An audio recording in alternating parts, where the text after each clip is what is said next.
नमस्कार friends, this is geography in 15 minutes. मेरा नाम है Bhuvan Apurva Jha, the optional faculty for geography at study IQ। साथ में मैं जीएस के स्टूडेंट्स के लिए ज्योग्राफी, एनवायरनमेंट, डिजास्टर मैनेजमेंट का सब्जेक्ट्स भी देखता हूँ।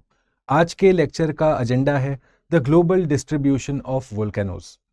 तो फ्रेंड्स, अगर हम ग्लोबली अपने वोल्केनोज के डिस्ट्रीब्यूशन को समझने की कोशिश करें तो उन्हें हम 4 मेजर भागों में बांट सकते हैं।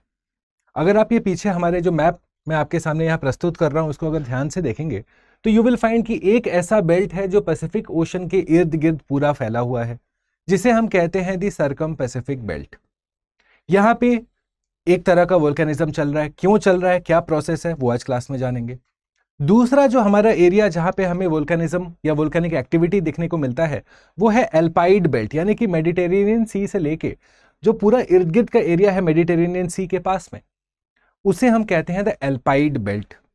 तीसरा is when you go to the Atlantic Ocean. आप लोगों को पता है कि अटलांटिक ओशन के बीचों बीच है मिड अटलांटिक ओशनिक रिज, जहां से आपका मैग्मा ऊपर आ रहा है, सॉलिडिफाई कर रहा है और अटलांटिक ओशन एक्सपैंड कर रहा है।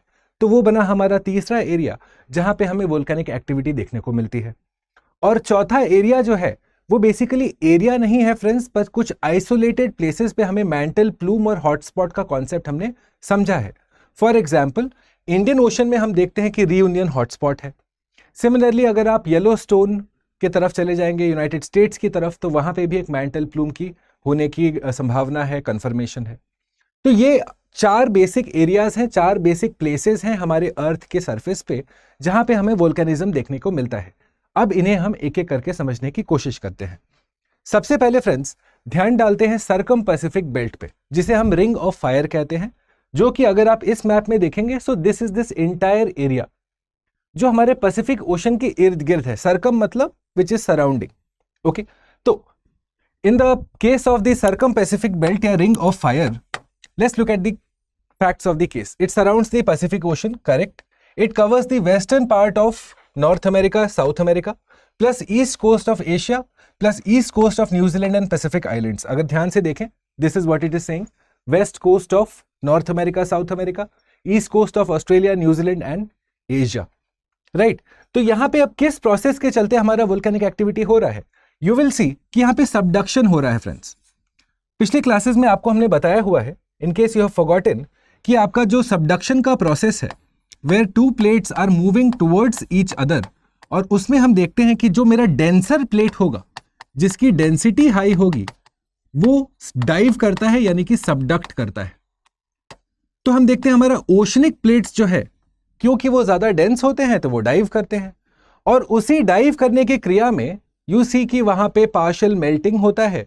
पार्शियल मेल्टिंग होने के चलते आपके वोल्केनिक आर्क्स डिफाइन होंगे, आइलैंड्स डिफाइन होंगे, और वोल्केनिक एक्टिविटी आप एक्सपेक्ट कर सकते हैं, right. So this is the case with the global distribution of volcano at circum Pacific belt. देखिए, subduction of oceanic plate. Oceanic plate क्यों सबडक्ट कर रहा है, क्योंकि डेंसिटी ज्यादा है। Below the continental plate leads to the melting of the crust, thus magma formation, और इसीलिए वोल्केनिक एक्टिविटी आप डिफाइन करते हो। यहां पे आपको अर्थक्वेक्स भी काफी ज्यादा देखने को मिलेगा, और अर्थक्वेक्स है तो साथ में सुनामी भी आप काफी ज्यादा एक्सपेक्ट कर सकते हैं in the case of circum Pacific belt, right friends. Okay, आगे बढ़ा जाए, इसके एग्जांपल्स देखते हैं। For example, Saint Helens United States में कैस्केडस रेंज में है।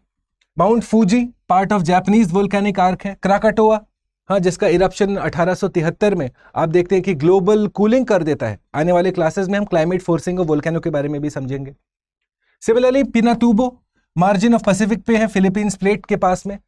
All of these are associated with my circum Pacific belt. ये रहा पहला डिस्ट्रीब्यूशन। दूसरा, मिड कॉन्टिनेंटल बेल्ट, या जिसे हम एल्पाइड बेल्ट कह रहे हैं फ्रेंड्स, यानी कि अगर मैप पे मैं देखना चाहूं, सो this is the area that I am talking about. ये जो ब्लैक कलर में आप देख रहे हैं, ये है मेरा एल्पाइड बेल्ट या मिड कॉन्टिनेंटल बेल्ट, जो मेडिटेरेनियन सी के पास में उपस्थित है। Okay, so let's focus on this.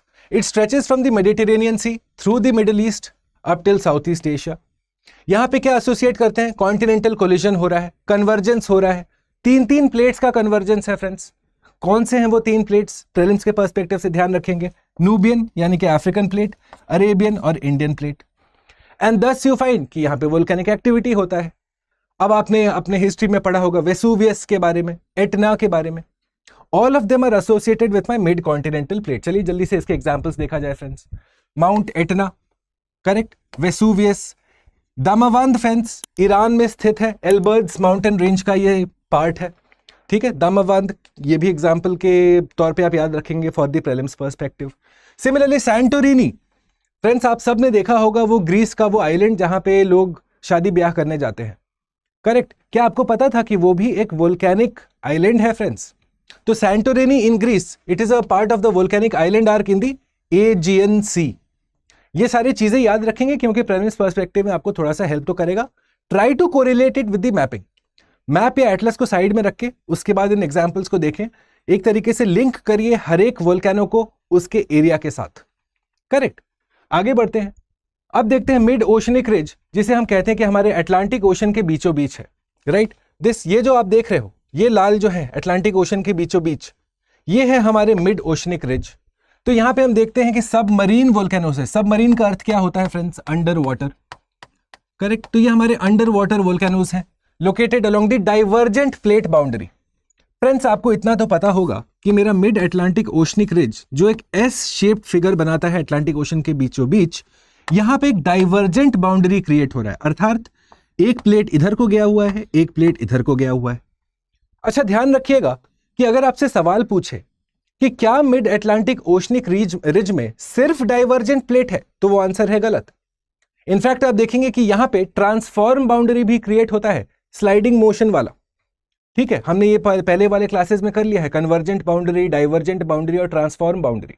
तो हमारा मिड अटलांटिक ओशनिक रिज में दो तरह के प्लेट बाउंड्रीज डिफाइन होते हैं, एक है डाइवर्जेंट और दूसरा है ट्रांसफॉर्म। कन्वर्जेंट नहीं मिलता है, इसलिए आप देखेंगे यहां पे चार्ल्स गिब फ्रैक्चर जोन है जो मेरा ट्रांसफॉर्म बाउंड्री का एग्जाम्पल है, right. So it's a very good question जो प्रीलिम्स में आप एक्सपेक्ट कर सकते हैं। अच्छा, इसके एग्जाम्पल्स कुछ देखिए। फॉर एग्जाम्पल, ये जो एक वोल्केनो मैंने यहां लिखा हुआ है, जिसका नाम शायद मैं ठीक से आपको ना कह पाऊं, स्पेलिंग तो लिखा हुआ है फिलहाल। तो ये वोल्केनो जो हाल ही में आइसलैंड में पूरा का पूरा इरप्ट हुआ था, जिसके चलते ग्लोबल एयर ट्रैवल भी प्रभावित हो गया था। So you find that is also a part of the mid Atlantic oceanic ridge. Azores जो है हमारा पोर्टुगल के अंदर आता है, या गैलापागोस आइलैंड इक्वेडर के आता है। All of them owe their origin, यानी कि इनका ओरिजिन इसीलिए हुआ है क्योंकि ये वोल्केनिक एक्टिविटी से क्रिएट हुए हैं, राइट। तो ये तीसरा एरिया बनता है हमारा ग्लोबल डिस्ट्रीब्यूशन ऑफ वोल्केनोस में। आगे चलते हैं और देखते हैं हमारे हॉटस्पॉट्स। फ्रेंड्स हमने पिछले क्लासेस में मैंटल प्लूम्स और हॉटस्पॉट्स को बड़ी गहराई से किया है, और उसमें मैंने आपको बस एक पॉइंट याद रखने को कहा था कि मेरे जो मैंटल प्लूम्स हैं जिनसे हॉटस्पॉट्स बनते हैं, उनको हम हमेशा याद रखेंगे एज अनॉमलस वोल्केनिक एक्टिविटी। अनॉमलस का अर्थ क्या होता है? एक्सपेक्टेशन के विपरीत। तो फॉर एग्जाम्पल, जितने सारे वोल्केनिक एक्टिविटी हम देख रहे हैं, ये प्लेट बाउंड्रीज पे हो रहे हैं ना फ्रेंड्स। काफी सारे प्लेट्स का इंटरैक्शन है जिसके चलते वोल्केनिक एक्टिविटी हो रहा है। पर आप देखते हैं कि मैंटल प्लूम और हॉटस्पॉट में प्लेट बाउंड्री के आसपास नहीं होता है, ये दूर दराज के इलाकों में होगा, करेक्ट। तो इसीलिए हम कहते हैं they are not along the plate boundaries, they are scattered globally and they are formed due to mantle plumes. अब इसमें आप एग्जांपल देखिए, हवाईन आइलैंड्स, मौना लोआ का जो एग्जांपल आता है, या फिर किलुआ का एग्जांपल हम लोग लिखते हैं, करेक्ट। ये इनसे वोल्केनिक एक्टिविटी से फॉर्म हुए। रीयूनियन हॉटस्पॉट फ्रेंड्स, हम लोगों ने हमेशा देखा है कैसे यूरेशिया को टकराने के क्रम में भारत का प्लेट जो है रीयूनियन हॉटस्पॉट के ऊपर से गुजरता है, जिसके चलते आपका एफ्यूसिव लावा फ्लो होता है, लेस विस्कस लावा फ्लो होता है, जिसके चलते डेकन ट्रैप्स फॉर्म होते हैं। उसी में एक वोल्केनिक पीक का नाम आप ध्यान रखेंगे, पिटॉन दे ला फुर्नुआज, ठीक है। ये पिटॉन दे ला फुर्नुआज जो है एक एक्टिव वोल्केनो है जो रीयूनियन हॉटस्पॉट से हम एसोसिएट करते हैं, जो आज भी फ्रीक्वेंटली इरप्ट होता है, जो इंडियन ओशन में स्थित है। और सिमिलरली येलोस्टोन जो एक सुपर वोल्केनो का आशंका है कि येलोस्टोन में क्योंकि मैंटल प्लूम के चलते वहां वोल्केनिक एक्टिविटी हो रही है, तो हो सकता है आने वाले दिनों में वहां पे सुपर वोल्केनो भी बने। तो ये जो चार एरियाज हैं फ्रेंड्स, जो चार एग्जांपल्स मैंने आपको बताए, these are my examples of global distribution of volcanoes.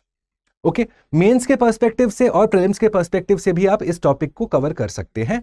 Important है, रेकमेंडेड है, राइट फ्रेंड्स। तो ये रहा आज का discussion on the global distribution of volcanoes. इस डिस्कशन से रिलेटेड क्वेश्चंस आप मेरे टेलीग्राम चैनल पे पा सकते हैं।